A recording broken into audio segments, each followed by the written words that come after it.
Lundi Santé pense à vous chaque lundi matin. Et comment préparer son corps aux excès des fêtes de fin d'année? Foie gras, saumon fumé, dinde farcie, champagne, bûche glacée. Les repas de Noël et du Nouvel An riment souvent avec plaisir gourmand et excès. Pour aborder cette période festive en pleine forme, M le Média vous livre ce matin quelques astuces simples et efficaces avec les conseils avisés de notre nutrithérapeute Isabelle Agassi. Découvrez comment préparer votre organisme pour savourer ces mets délicieux tout en limitant les désagréments liés à leur richesse. Bonjour Isabelle Agassi. Bonjour Philippe. Pas simple le dossier d'aujourd'hui. Non, pas simple. Ça vous veut dire qu'il va falloir commencer à réfléchir, à se lâcher un peu, à faire la fête évidemment parce que ça doit rester un plaisir, mais attention les vélos quand même. Oui, et puis bon, c'est vrai que ça rime. Pour beaucoup de gens, les fêtes de fin d'année sont des rimes avec des excès, alors que ça ne devrait pas. En fin de compte, qu'est-ce qui change pendant les fêtes par rapport au reste de l'année? C'est qu'on est invité tous les soirs pour faire des bouffes à gauche à droite. Voilà. C'est ça le problème. On est invité, tous les jours peut-être. Alors moi, ce que je dirais, c'est que la première chose à faire, si on veut se préparer, c'est qu'on peut diminuer, en fait, peut-être à partir du 15 décembre, diminuer les glucides. Ouais. Donc cette famille des glucides, le pain, les pâtes, le riz, tout ce qui est féculent, ça c'est quand même une source pour beaucoup de personnes qui peut faire prendre du poids, qui fait prendre du poids à beaucoup de gens quand on en abuse. Donc se dire, pour alléger un petit peu l'organisme, avant les gros repas des fêtes, diminuer cette source de glucides. Donc tout ce qui est féculent, et puis tout ce qui est sucré. Essayer de se dire, je mets un petit peu de côté ça pendant un moment pour alléger mon corps. Je me réserve pour la bûche. Ouais.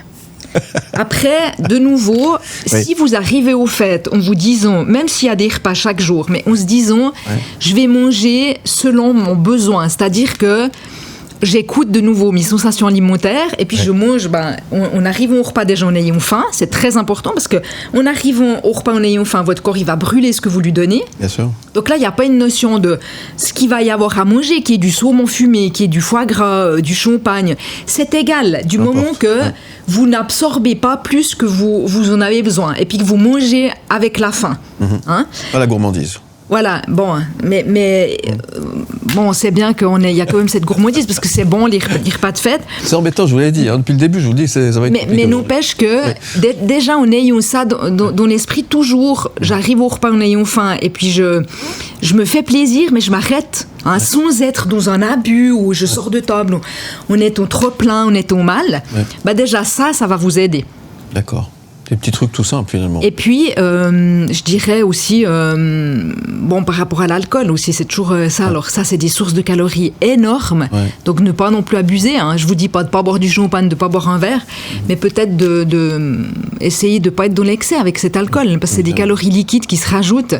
Et là, c'est beaucoup de calories en plus. Oui, évidemment. Là aussi, il faut faire attention.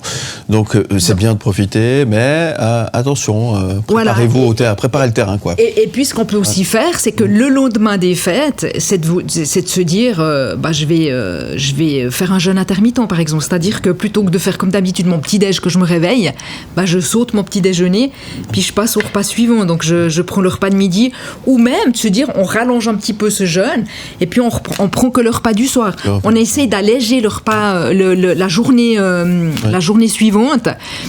Du coup, s'il y a une régulation qui se fait, plutôt que d'accumuler, puis qu'il y ait des repas, non plus finir pendant 1 ou 2 semaines, là, du coup, vous essayez de vous réguler comme ça, en faisant pas tous les repas. Puis en plus, souvent, on est en vacances pendant cette période.